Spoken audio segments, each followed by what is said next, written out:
The fall of man, a delusion of thoughts. The fall of man is a delusion of the mind and senses. Man, a creature of purpose and immortal nature, was created by the Supreme God and planted in the Garden of Eden to live and nourish his palate in a loving and serene cosmic and universal setting.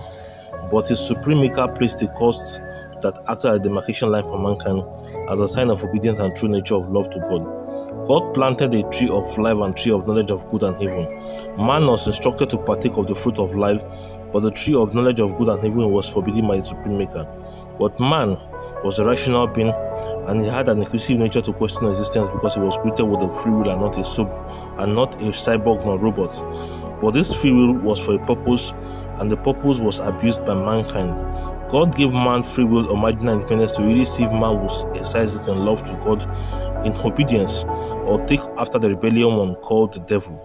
This was meant to test the true love of mankind to the Supreme Maker. But this free will was an error, and the rational nature of man became his greatest illusion and threat of bad omen. The devil came subtly and cunningly to the garden and got into a conversation with Eve. He asked Eve if God instructed them not to partake of the tree of good and evil.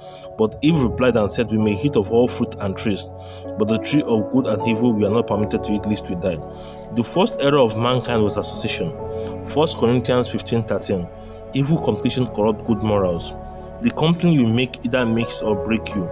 Eve got into conversation with the devil. She was unfortunately at the wrong place and association, so she got influenced under the interest of the devil. You should know the devil is a seducer. The devil seduced Eve with her alluring and charming talks that began to talk her senses in the wrong direction. She gave in to evil association and competition.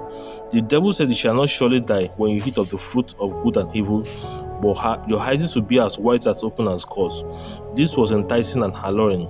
Man wanted to be as wise as his maker due to ego and pride. The senses of man craved for a higher test, and he got into a ditch sent at the interest of the devil. The rational thought. Man was created as being of rational thought and free will. He was given marginal independence to choose and reason, probably the destructive part of the mind God told of him. The delusion of the soul set in, and he wanted to be as wise as God. His rational thought became man's greatest error. He began to reflect and think, what if I partake of the forbidden fruit? Will I be as wise as God? After all, it is my free will and I must exercise it. But there was nothing really bad in exercising our free will, because it was a gift to us by God. But we should not channel our free will in the wrong direction. The devil created a lacuna in the thought of man.